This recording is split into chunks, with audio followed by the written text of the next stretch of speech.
We got another top 10 matchup going down in Ann Arbor, guys, as number 5 Michigan plays host to number 10 Penn State. It's a number that's moved across a key number. The Wolverines open as 7.5-point favorites, now sitting at 6.5 as we approach kick. Barrett, are you moving with the money, or do you like the road side here?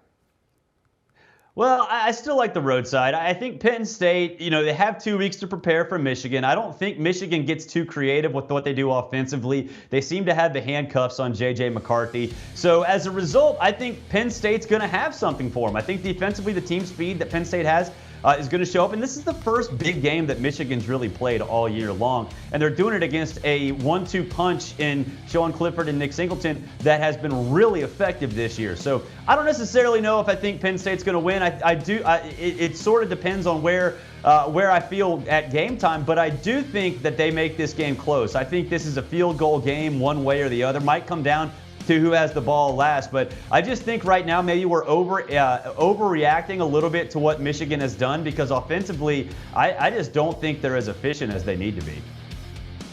Yeah, if I was playing the spread here, I'm with you, Barrett. I'd probably lean towards Penn State, but here we are. It's mid-October. It's a top 10 battle between 2 Big Ten East teams in what is essentially a must-win game, because you can't afford to lose this game if you want to compete with Ohio State in that division. But I feel like I don't really know a whole lot about either one of these teams, because as you said, Barrett, Michigan's non-conference was a joke. They didn't play anybody. They treated it like an NFL team treats preseason with the teams that were on there.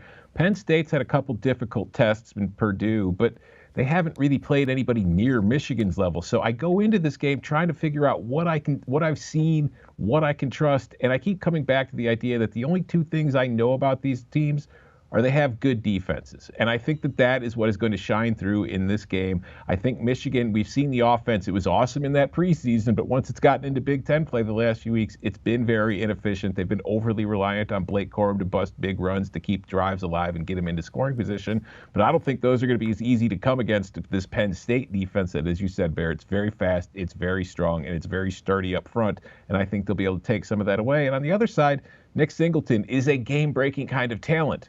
But he's kind of struggled the last couple of weeks as they've gotten into the meat of their Big Ten schedule. So I think this is going to be not a rock fight, but if you just look at the history between these 2 in recent years, the last 8 meetings, only 2 of them have seen the total go over 50 points when it was said and done. So just based on that kind of history and what I know of these teams, I think the under is the best bet on the board here. Yeah. Do you want a sports network that delivers everything that matters about the game? The highlights, the picks, the instant analysis, no yelling, no fake debates, no politics. Hit the subscribe button and never miss a moment.